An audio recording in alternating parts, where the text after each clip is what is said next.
So thank you for being here. Just real quick, my contact information I put on the screen. Feel free to use it. Just remember it's victor.vignola at Hotmail. And send me a note if you have any questions about the book. If you're interested in the book, what I could do is sign one and send it to you with a discounted price with shipping, et cetera, of $39. But you can get a hold of me after this, and we'll also be showing the screen again. But my main focus tonight is to talk about contrast and command, which I'm very proud of as far as the book goes. The Adams Farm at Seven Pines is the only 12 acres that is preserved in the whole entire scene of Seven Pines and Fair Oaks. I mean, you think about that, 12 acres, and it's easily multiple square miles. This is it because of all the development that's happened there. And it was through working with the American Battlefield Trust and Bobby Frick, who helped out also immeasurably, that this ground is preserved. So think about that the next time the trust sends one of those notices, one of those 4-page letters asking for money. But what we're going to talk about tonight is the Battle of Seven Pines or Fair Oaks, which I guarantee you, every one of you, as I did, one time only knew of Seven Pines being the battle where Johnston got wounded and therefore Robert E. Lee got promoted into command of the Confederate armies. But as doing the research in this, I found out that there was a lot of contrast in command between Confederate leadership, Union leadership, and it was definitely Bull Sumner's most glorious days, actually, in command of the Second Corps in the Army of Potomac. So the Battle of Seven Pines or Fair Oaks, which is it? Well, Joe Johnston said that this Battle of Seven Pines or Fair Oaks, as Northern people prefer to call it, no action of the war is so little understood as that of Seven Pines. Well, ladies and gentlemen, the primary culprit as to why this battle is so little understood is Joseph Johnston. We'll get more into that in a minute. And then, as far as Bull Sumner goes, a panelist asked him, General, the Battle of Fair Oaks or Seven Pines, they are the same thing under those two names, as I understand.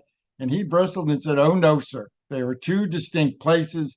The battle of which I commanded on Saturday and Sunday was at Fair Oaks. The Battle of Seven Pines was a separate battle, and General Heintzelman commanded there. Well, he was wrong on one thing. It wasn't two separate battles, but there was two sectors. There was the Fair Oaks sector and the Seven Pines sector, as you shall see. So where did the fighting occur? There's the Confederate capital, Richmond, Virginia. And as you can see, flowing diagonally across in the distance is the Chickahominy River. And it's going to play a major role in our story. Peninsula Campaign began with George B. McClellan's On to Richmond campaign in April of 1862. The drive would be to capture the Confederate capital of Richmond, Virginia, dismantle the Confederate government, make McClellan a hero, and possibly the next president of the United States if he's successful. The campaign continued through May. As you just mentioned in the introduction, you had the Battle of May 5th of Williamsburg, and shortly thereafter, as Johnston began moving his forces back, he realized he could no longer operate with the Chickahominy River to his rear, so he decided to move his army across the river to make it a barrier between him and the Army of Potomac. And then on May the 20th, McClellan responded by here at Bottoms Bridge, having the Fourth Corps cross at Bottoms Bridge, and they would eventually make their way out to Seven Pines, which is at the intersection of the Williamsburg Road and the 9 Mile Road. The Third Corps crossed 3 days later. So that by May the 30th, this is what the situation looked like. McClellan had 5 corps in his army. Fitz-John Porter's 5th Corps, positioned up here in Mechanicsville at Beaver Dam Creek, where a battle will be fought on June the 26th. William Franklin's 6th Corps is located just outside of the New Bridge Crossing, a primary crossing. Now let's jump down here to Erasmus Keyes' 4th Corps. Keyes' 4th Corps consisted of 2 divisions, Silas Casey and Darius Couch. And they were the absolute worst choice of a corps to be located at the tip of the spear. Silas Casey had a division of 5,500 men or thereabouts, 13 regiments. 8 of the regiments were brand spanking new. They were the most poorly led, poorly fed, poorly trained, poorly equipped in the entire army. On May the 29th, an Inspector General's report released to McClellan claimed that Casey's division was not combat ready, yet here they are at the tip of the spear closest to the Confederate forces. Supporting Casey was Darius Couch with 7,500 men, or thereabouts in the second line. And then look at this 3-mile gap between Keyes' 4th Corps and the 3rd Corps, under Samuel Heintzelman. That gap would play a major role in our story. Now let's get to Sumner's Second Corps. Sumner was moved to this position on May the 25th with his two divisions. When he arrived here, McClellan gave him three orders. First would be to protect a supply depot, which was off of this map at White House Landing. Second would be to support Porter or Franklin should they be attacked. He would support their flanks. And third would be if Keyes were attacked, he was to support Keyes. But on the 25th, the only way he could do that, he would have to move all the way down to the Williamsburg Road and move 10 miles out to that position, arriving in Keyes's rear. Sumner on his own decided that he was going to build bridges. So he called two colonels to his office, and on May the 26th, he gave them orders. One of you is going to build me a bridge for General Sedgwick and another for Israel Richardson. And that's what was done. The 5th New Hampshire, under Colonel Edward Cross, actually constructed what's known as the Grapevine Bridge, and this is a famous photo from the Library of Congress. But before we talk about bridge building, let's talk about the Chickahominy River for a minute.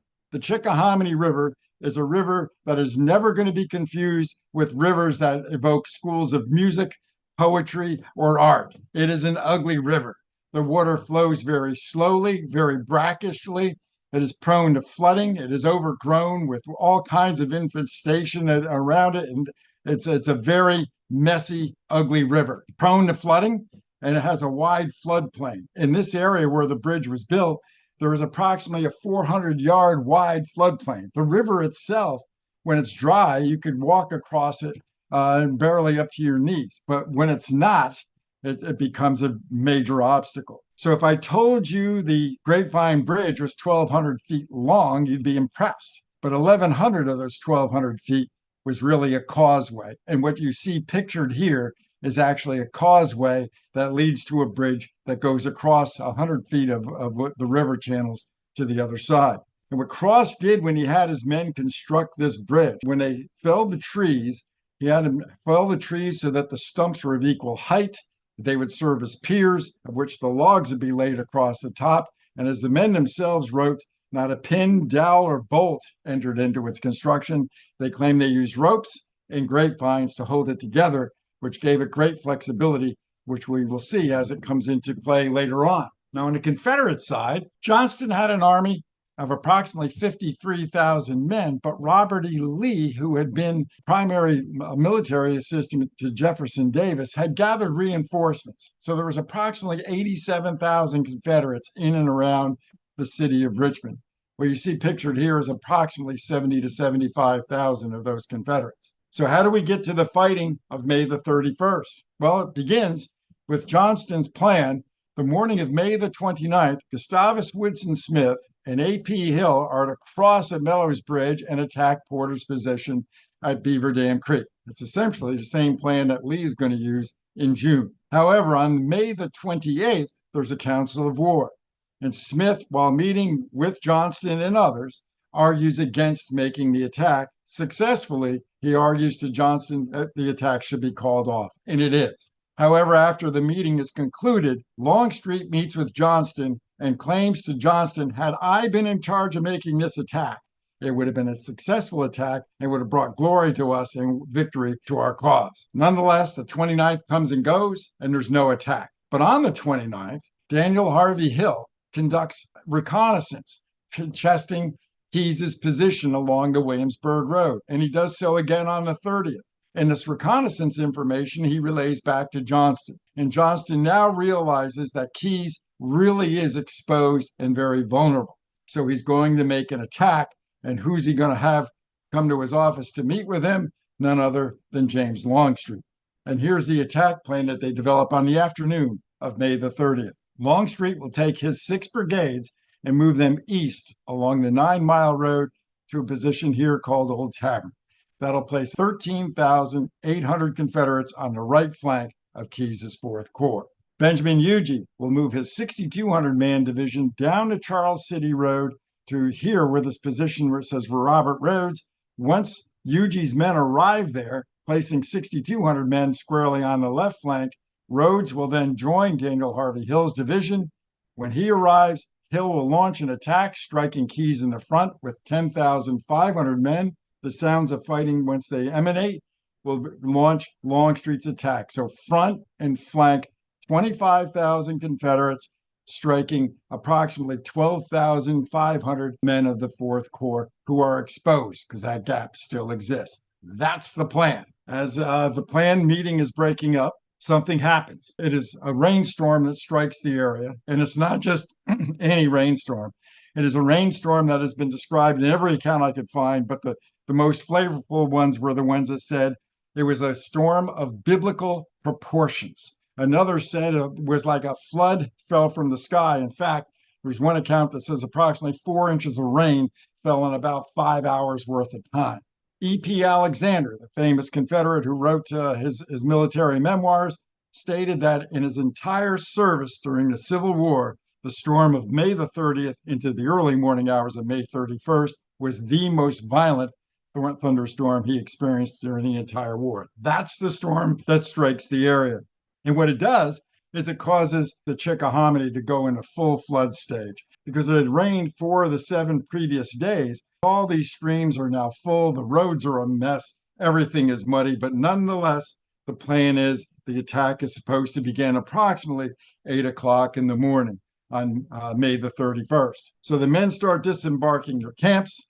The next morning, while awaiting the sounds of fighting in Johnston's headquarters, he hears no sounds of fighting. What could have possibly gone wrong? What happened is Longstreet misunderstood, allegedly, what his plans were. Rather than moving east along the 9-mile road to Old Tavern, he went south towards the Williamsburg Road. And in doing so, he runs into this flooded Gillies Creek. And when his men reach there, they begin crossing it. When Huger's men arrive, they have to wait all 13,000 men to cross before they can begin crossing. It delays the attack by over 4 hours. In doing this maneuver, Longstreet has not notified Johnston as to his status, position, or what is going on.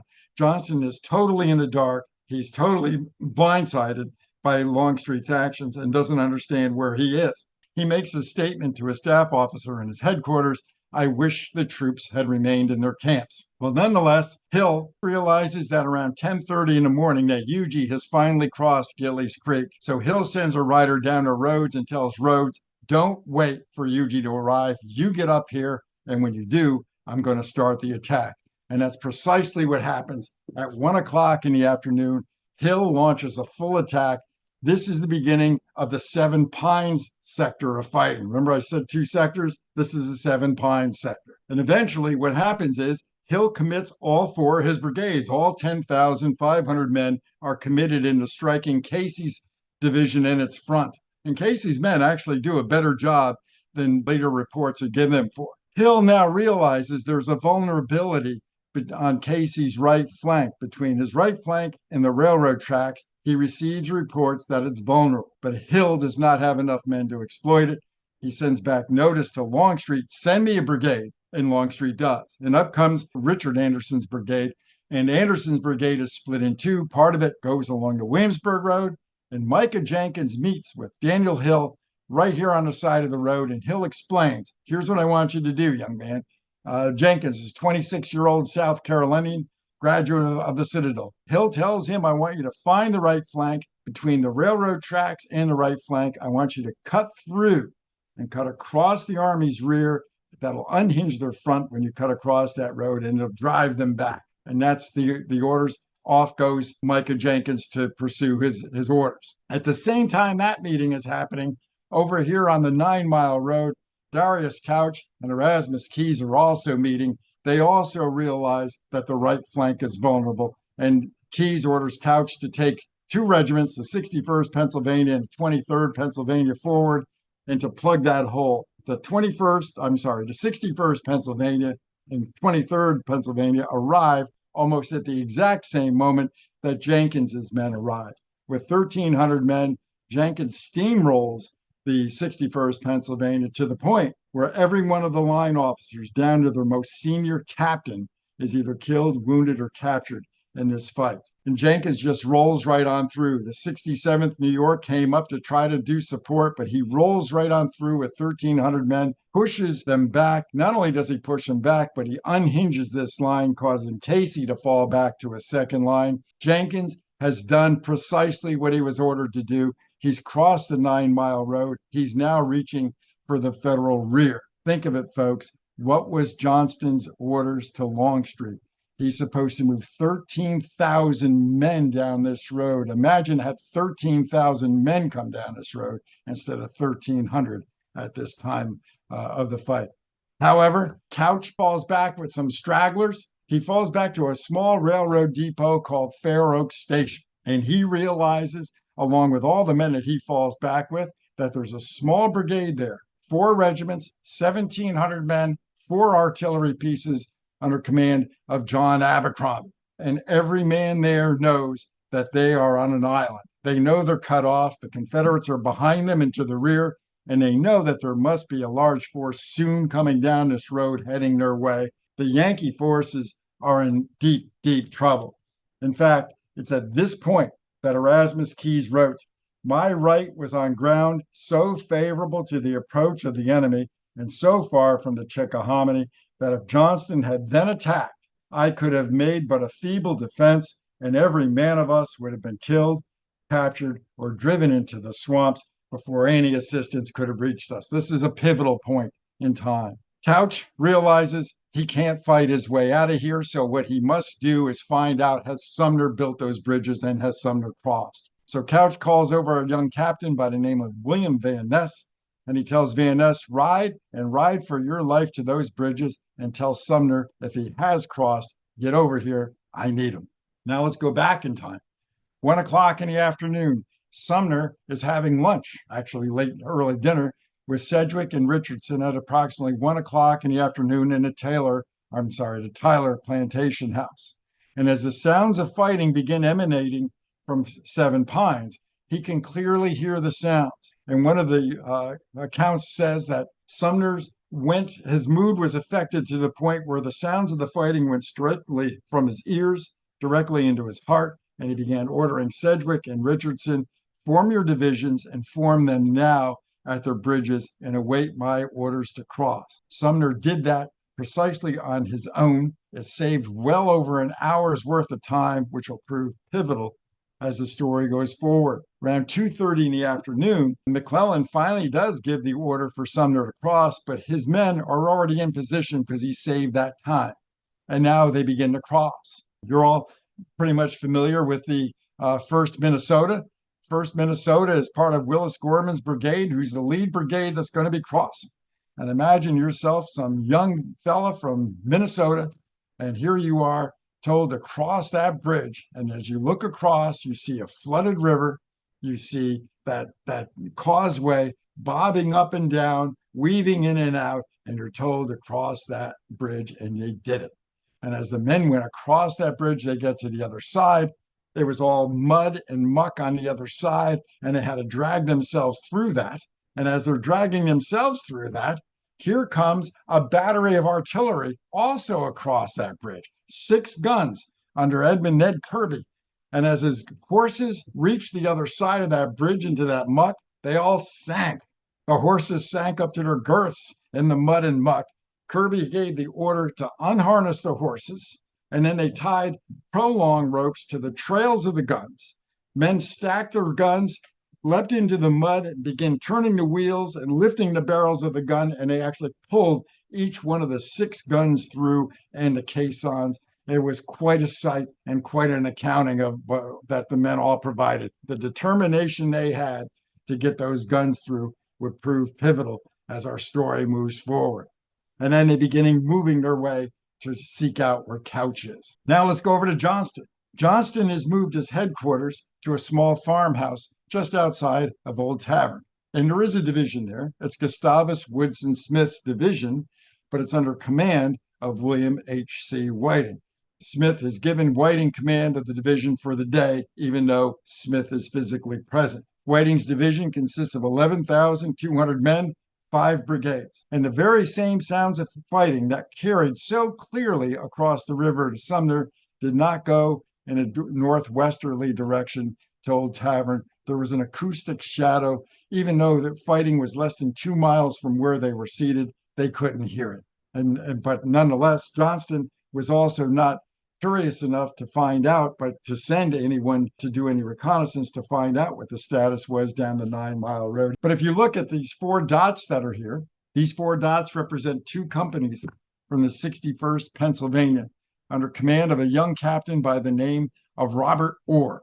That's a famous name in hockey, but this Robert Orr would later earn a Medal of Honor on April the 2nd, 1865, at the breakthrough in Petersburg. He would lead the 61st Pennsylvania in the breakthrough. Orr begins with his men. His orders are to watch and observe any movement that the Confederates may have. Well, around 4 o'clock, Longstreet has sent a note to Johnston informing him that he is breaking through, and if he had support on his left flank, he could push the Federals into the Chickahominy River before nightfall. With that, Johnston tells Whiting, let's move the division. But the roads are too messy. We'll bring the artillery later. It's too much of a burden to bring the artillery now. Think of the irony. He's not bringing his artillery with him. And here Sumner has just pulled 6 guns through the mud through a flooded river to get him there. A crucial mistake made by Johnston. But nonetheless, his men began moving out. When Orr sees them moving out, he realizes he has to get back to Couch and Abercrombie to inform them. And while they are here meeting and making their decision on what their next course of action is going to be, they've already decided the best position for them to take. There's a slight eminence, a slight ridge line here near the Adams farmhouse. And that's where they're going to move their men to. And just as they're making that decision, here comes Orr with word that the Confederates will soon be joining them where they are. So they move out, and they move to the slight eminence on the right-hand side. This is the present-day Hanover Road, which is just outside of Sandston, Virginia. The half-mile away where this cursor is, that's where the railroad depot was. Where the cursor is right here was where Couch began assembling his men. There's actually 2 artillery pieces that were placed right in the middle of the road here. On the left-hand side, this comes from the 34th New York. I checked this photo out with Gary Edelman, and he believes that this is a then and now, even though it says Williamsburg Road. He said enough of it matches up that he believes that this is where they moved to. So this is where Couch and Abercrombie began moving their men to at this time. But now you have to realize something that's going on here. Everything that's happening on this map that you see in front of you is happening simultaneously. The rest of Sedgwick's division is still crossing the Grapevine Bridge. Gorman's men are making their way to where Couch and Abercrombie are forming, and Smith's division under command of Whiting is moving down the 9 Mile Road. Everything is moving at the same time. Johnston, when he received word from Longstreet that he was needed on the flank, didn't know where Longstreet's flank was located. So Johnston detached John Bell Hood's Texas brigade off to the right of the road and tells Hood, find Longstreet's division, and when you tell me where he's located, I'll bring the rest of the division there with me. So Hood's men are gone. Leading the way is the 6th North Carolina as a skirmish regiment. Colonel William Dorsey Pender, who's going to be Brigadier General William Dorsey Pender by the end of the day. He is leading the 6th North Carolina as a skirmish regiment. Behind him, Evander Law's brigade riding with them is Joe Johnston and William Whiting. J. Johnston Pettigrew's brigade is behind Law. Slightly distance behind, G.W. Smith is with his division, and he's got Wade Hampton as Robert Hatton's brigades behind him. As they're moving down the road, Whiting is getting nervous. And why is he nervous? Well, he's in command, but guess who's sitting on a horse right next to him?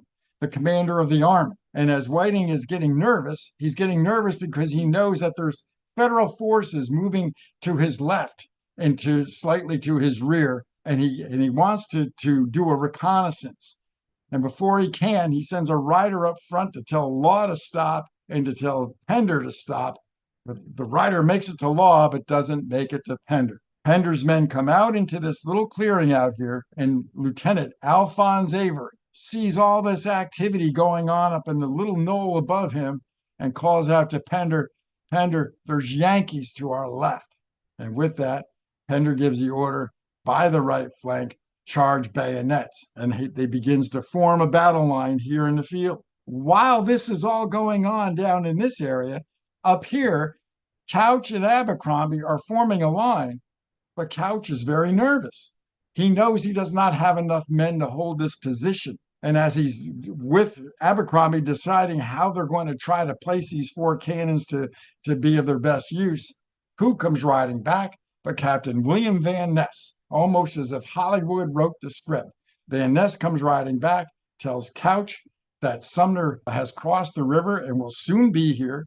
And within minutes, Couch turns around and sees the 1st Minnesota running through the field at the double quick, through the mud, up the slight hill that's there. Couch would later write, "I knew then that God was with us and victory would soon be ours." And his men begin deploying in this field as Gorman's brigade is actively arriving.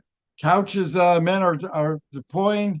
Once Pender forms into a battle line and begins charging across that field, Law sees Pender into a battle line. He forms his brigade into a battle line, and off they go, pressing the Federal position. And as they press it, you can see here's that slight eminence. Law's men are coming in from the left of this photo. Pender's men are coming in from the right of this photo. The artillery pieces would have been located here in the middle of the road. Kirby's men are arriving. They would have gone in the vicinity of between this White House and Blue House that's up here. As Kirby's men are arriving, the rest of Gorman's brigade is also arriving. So it's a very dynamic situation at the time. And as the Confederates accounted, there's a firefight that happens here. Pender writes, "The fire of the Yankees' battery was very unexpected and so severe that my right soon gave way." Another from Law's brigade wrote a telling statement. He said, "The Yankees immediately opened a heavy and destructive fire upon us from their batteries, and we had no artillery with which to engage them." Remember, Johnston left his artillery behind. He's now facing nothing but Union guns and well-positioned men. So the Confederates fall back from this first advance and they reform. And they will soon, very quickly, mount what is I call a second advance. And the second advance was with Law's brigade, Pettigrew's brigade, less the 22nd North Carolina, as well as with Hampton's Legion. Approximately 7,500 men are advancing in the second advance very quickly after the first advance. But before I get into the advance, let me explain the terrain because this is crucial. Penning the Confederates in on the right was this worm fence on both sides of the road, the interlocking fences that we see like at Gettysburg and all over that the farmers would construct to pen their cattle on both sides of the road, approximately 6 feet high. So that pens them in on the left-hand side of this road. And what pins them in on the other side of the road is a stream that flows all the way down into the battlefield. In the stream, it's very important to understand it. Many of the accounts that I got, not so much from Law, but most from Pettigrew, talked about swampy terrain and miry ground. But it wasn't until I read Hampton's accounts that were the most telling. And it was by this young fellow by the name of Captain James Bell, who wrote, "Our column moved across a lagoon and along the edge of a dense wood."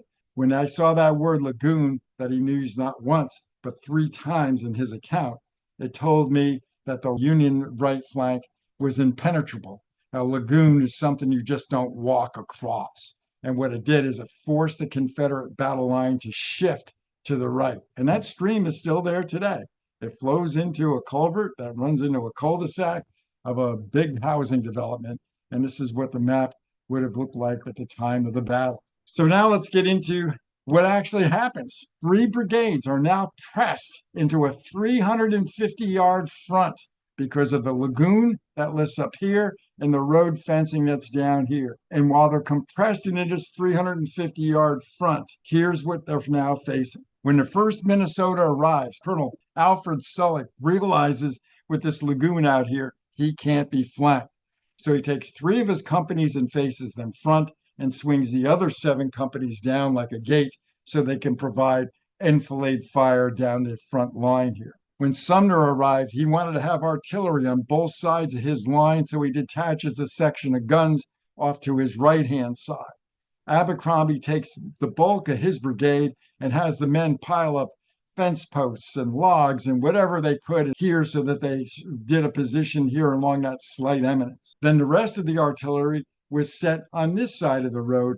Kirby's guns, as they arrived, Fagan's guns that are here, and now the artillery has a crossfire or converging fire into that 350-yard front. As the rest of Gorman's brigade arrives, the 82nd New York and 34th New York, Sumner has them swing down so that they are also providing flank fire into the Confederate advance. So what Sumner has done is he has created an inverted salient. All of the gunfire that is coming from the Union side is converging into the center of where this Confederate attack is. All the Confederate gunfire is diverging, going at all different angles. And it is deadly on the Confederate end. Here's one of the accounts written by a young fellow who was in Pettigrew's regiment. He wrote, "The enemy appeared to be in rifle pits, and their fire appeared to come up out of the ground in one continuous stream. Their fire was not in successive cracks, neither would the usual term used by historians, the roll of musketry, apply. Their sound was one continuous roar, a peal of thunder that lasted for more than an hour." Those men were under heavy fire for a period of time.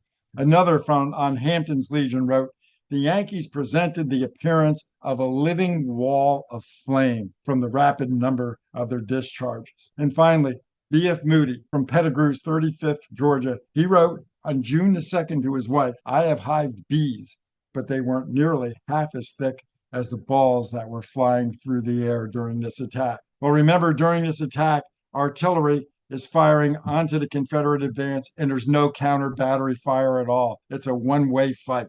And during this advance, Pettigrew is wounded. He's actually struck in the shoulder, and the gunshot actually comes out through his neck. And he believes that he's mortally wounded, and he tells his men to leave him there, which he is. They weren't able to retrieve him. He is later captured and taken to the Adams house, and he'll spend 2 nights there before he's taken across the river as a prisoner. Wade Hampton was also wounded at some point during this advance, and now we're talking about is this Fair Oak sector. Remember the 2 sectors? This is the Fair Oak sector we're now talking about. There's Pettigrew, who was wounded.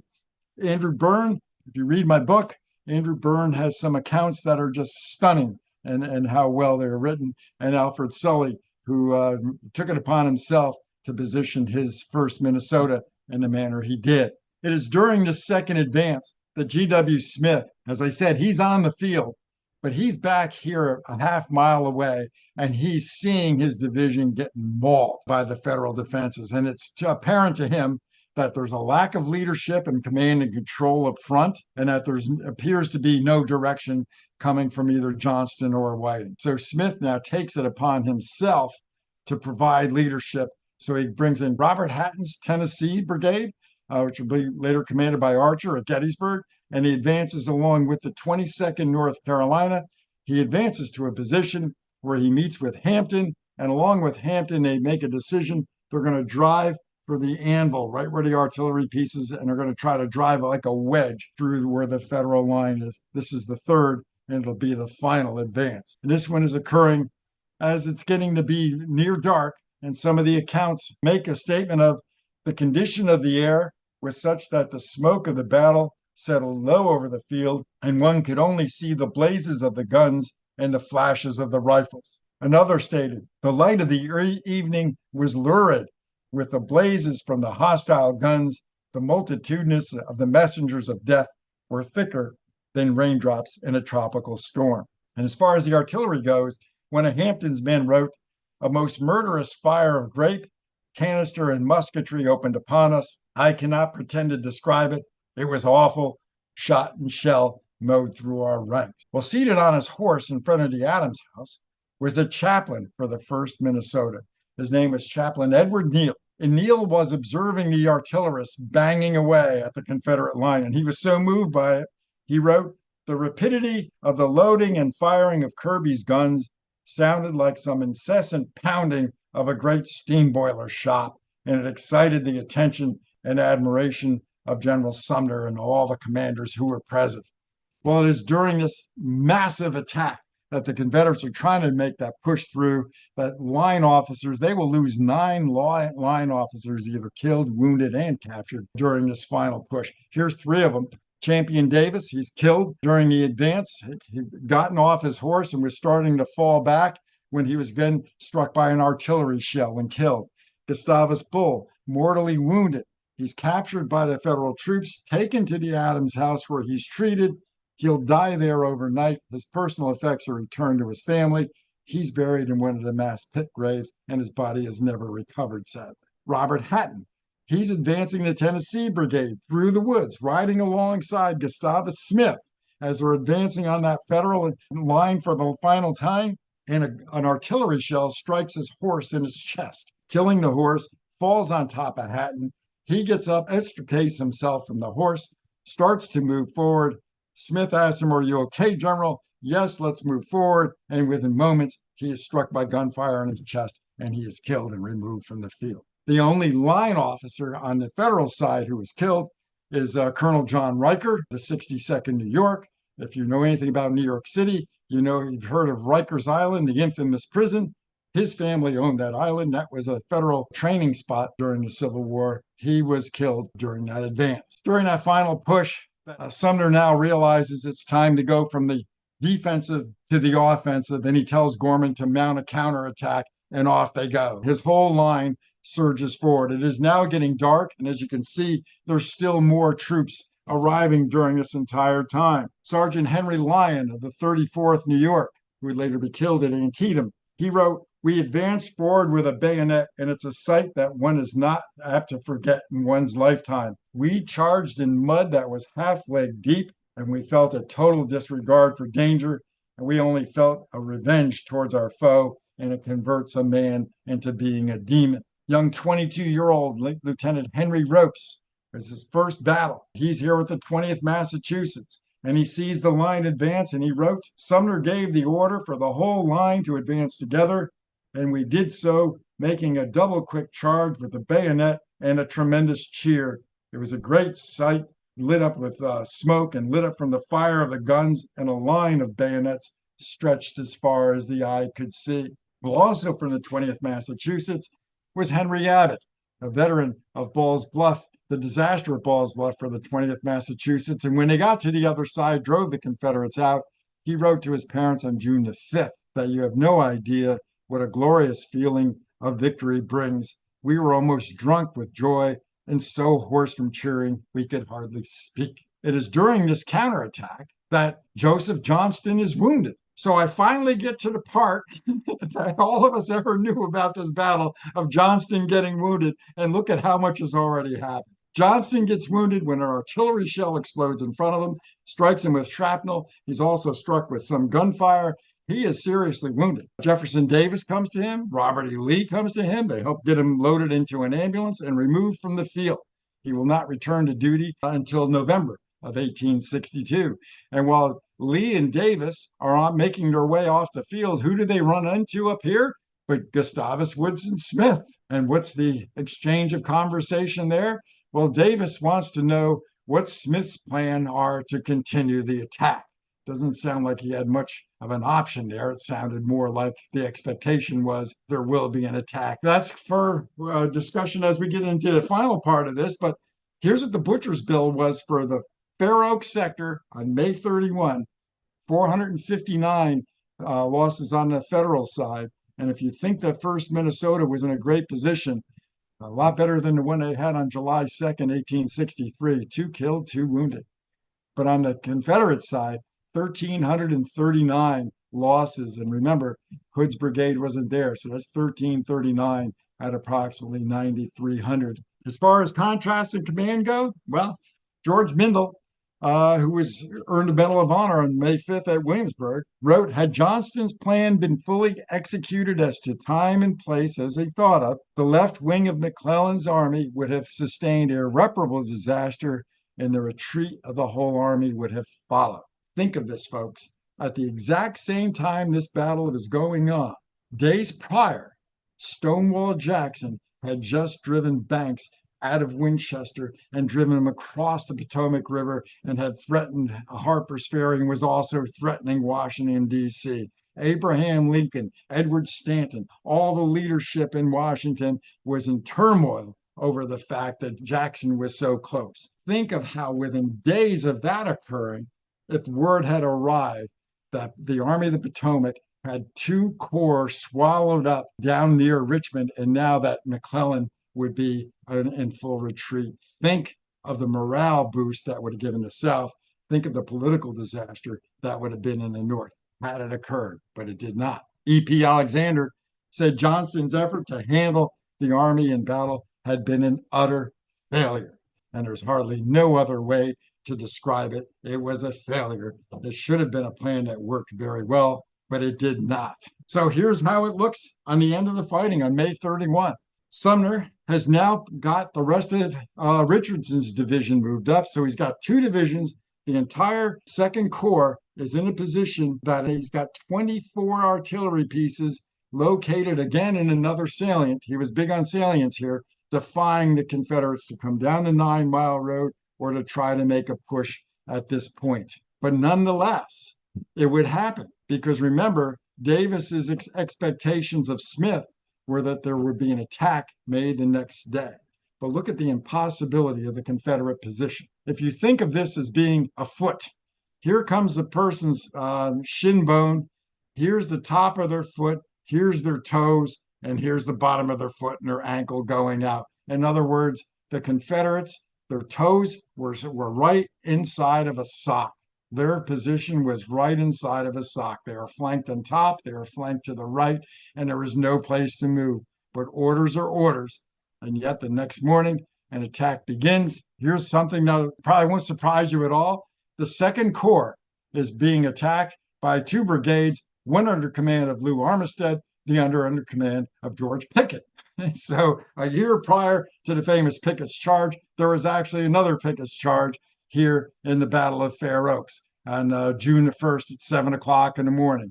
And while they push forward, they're now pushing forward into an impossible position. The June 1st fight really was one that should not have happened, but it is an intense fight. The Confederates do a major pushback, and it's a hot fight, and it's a heavy one with high casualties. Billy Mahone moves his brigade up, and between him and Pickett, they form a very strong line here to the point where Howard's brigade is moved from its position on the right into the center, and then they attack Mahone's brigade primarily in this area. And just to give you some of my sick humor, here's a picture of Oliver Otis Howard with two arms.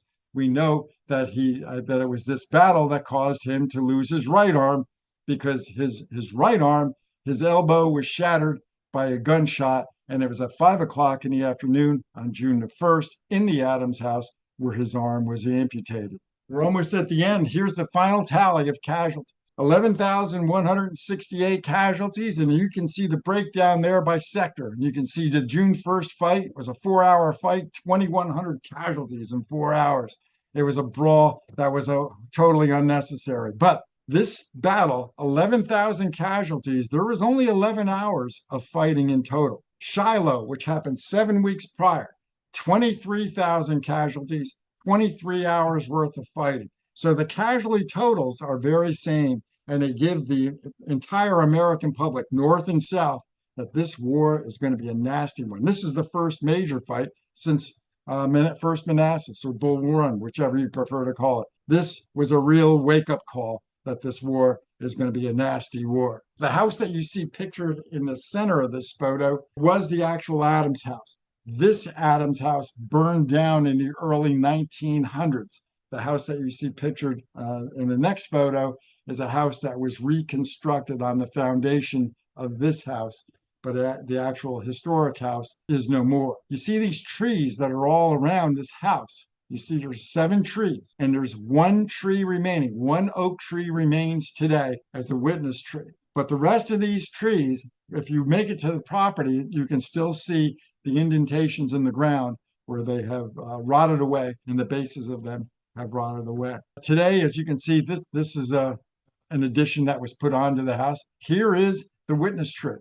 So to orient you as to where Couch was in the beginning, Couch in Abercrombie, when they were first assembling the form, they were somewhere in this area. When Van Ness came riding back, he came riding back from this direction, from where these pine trees are.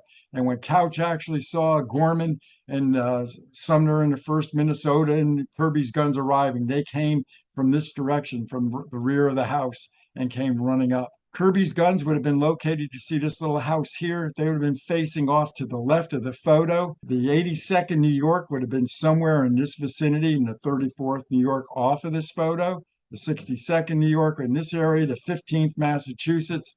Our good friend Chaplain Neal would have been on his horse, Sumner on his horse, Couch, all in their horses in front of here.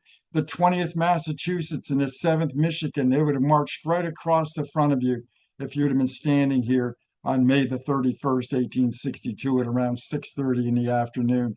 Well, after that fighting was done, this field would be full of wounded who were laid out in the fields behind it. And then finally, we're getting to the end. This picture is 75 yards from the front of the more modern Adams house. It's not the historic house, but it's on the foundation of the original house. This is where one of Kirby's guns would have been located. This is turning around and looking from the rear view of it. But this gives you an idea of how close these men were to the front here. Over here to the right would have been the 82nd and the 34th. This is where all the wounded would have been laid into those fields. This entire area became a big hospital afterwards. Pettigrew spent 2 nights in the original house. This is the original house, is where Howard's arm was amputated.